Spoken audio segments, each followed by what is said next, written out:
Le 31 mars est la date où l'innocence de l'innocent a été reconnue.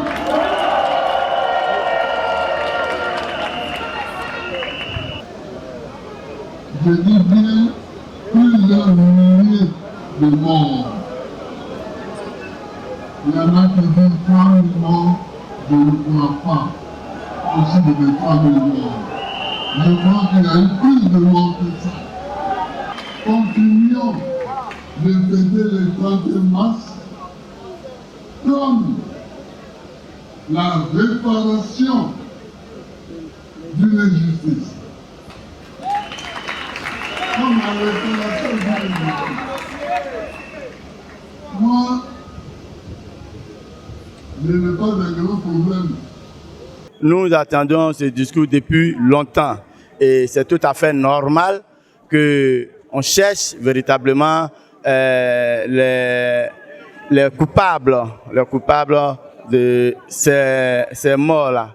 Étant donné que le président Laurent Gbagbo a été acquitté, sans Laurent Gbagbo, véritablement, il ne saurait comment décrire la démocratie vraie en Côte d'Ivoire. Et donc, Laurent Gbagbo, c'est le maillon essentiel de la démocratie en Côte d'Ivoire. Gbagbo est véritablement le président, le Christ de l'Afrique. Que nous sachions véritablement que sans Gbagbo, il n'y a pas de paix en Côte d'Ivoire. Il a été accusé injustement, ou alors ce cachet sale là lui a été mis pour pouvoir le détruire, le déstabiliser. Donc nous, Ivoiriens, vrais Ivoiriens, je dis bien, nous les Ivoiriens, aujourd'hui là, nous disons que son arrivée en Côte d'Ivoire marque le nouveau départ de la Côte d'Ivoire pour que la paix revienne en Côte d'Ivoire. Ce n'est pas un discours revanchard. Donc, moi, dans tout ce qu'il a dit, je dis comme ça qu'il a tenu un discours qui tient la route pour la réconciliation en Côte d'Ivoire. Très bon discours, motivant et puis très enrichissant. Franchement, je suis très ému parce que c'est un homme très sage. On prend toujours beaucoup de plaisir à l'écouter. Donc aujourd'hui, on a été encore beaucoup enseigné sur beaucoup de choses. Avec tout ce qu'on vit actuellement au niveau du pays, d'abord, je vais parler du chômage. Voilà, l'emploi des jeunes, c'est très important. Nombreux sont ces jeunes aujourd'hui qui tentent l'aventure, l'immigration. Voilà, clandestine surtout. Et c'est dû à quoi? Parce qu'il y a problème. On n'arrive pas vraiment à s'insérer dans le tissu social.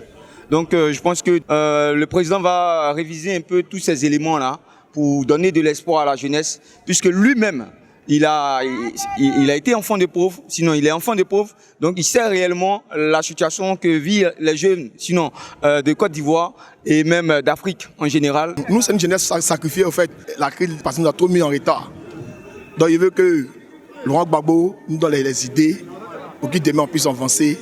Nos enfants et les petits-enfants de demain. Il est arrivé, nous sommes très réjouis pour ça. Mais on souffre beaucoup en Côte d'Ivoire ici. Il n'a qu'à penser à Lagune Ébrié. C'est Lagune Ébrié là, depuis 1999, Dieu m'a fait une révélation dessus. C'est ça qui nous est sauvés. Le président Laurent Gbagbo va écouter la jeunesse et véritablement, le président Laurent Gbagbo, c'est quelqu'un qui est au cœur des problèmes des jeunes. Et donc, il faut qu'on s'attende à des solutions concernant les différents problèmes des jeunes de Côte d'Ivoire.